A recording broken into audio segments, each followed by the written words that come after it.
Hello everyone, I'm Dr. Dushyant Jaiswal. I'm a plastic and reconstructive surgeon at Tata Memorial Center. I use the ALT flap a lot. Try to summarize what the ALT says to me in what I call the ALT's plea.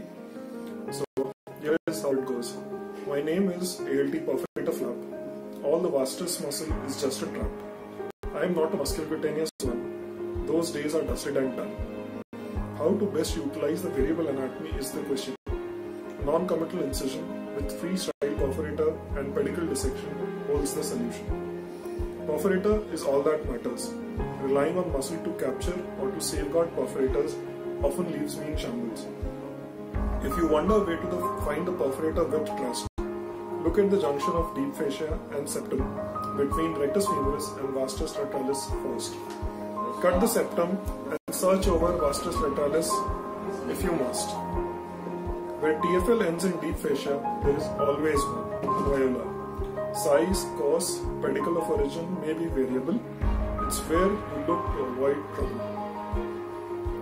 What you need is the perforator in a given thigh. Then the coast is clear and road high. The looks robust, has neighbors few, basically rules the roost. When you find it, doubts will vanish, morale gets a boost. Sometimes a perforator will also do, when the need for a flap is less and pedicle too.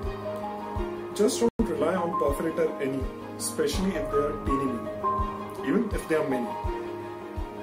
Harvesting muscle with a perforator tiny and many will someday leave you without flap any. Worst, you will be left with a muscle red and the skin paddled dead. Trace the selected perforator to kingdom come, in the septum through lots of vastus or muscle sum. My perforator will go to some pedicle of its choice. Dissenting, oblique or transverse branches are names you choose to discard. Start with a straight line incision first. Extend superior or inferior if you must.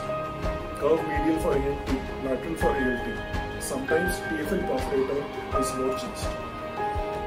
AMT and TFL are not my substitute or an anomaly.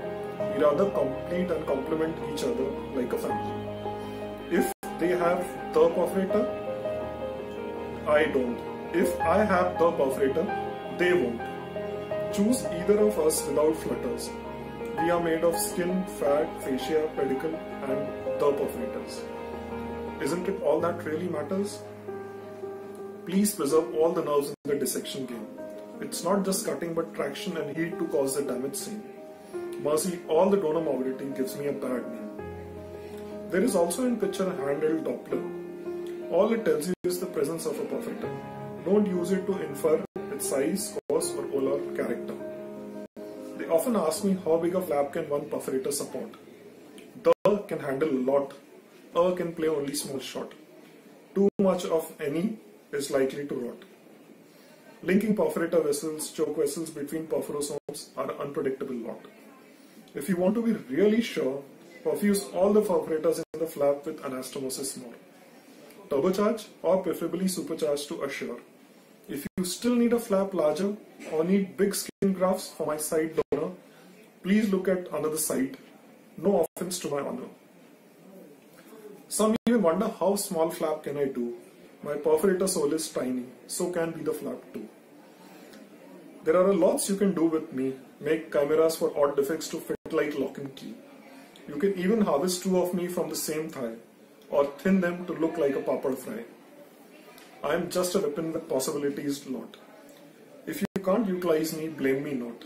I am just a flap that mirrors the ability in you, surgeons good, bad, or a great few. Thank you.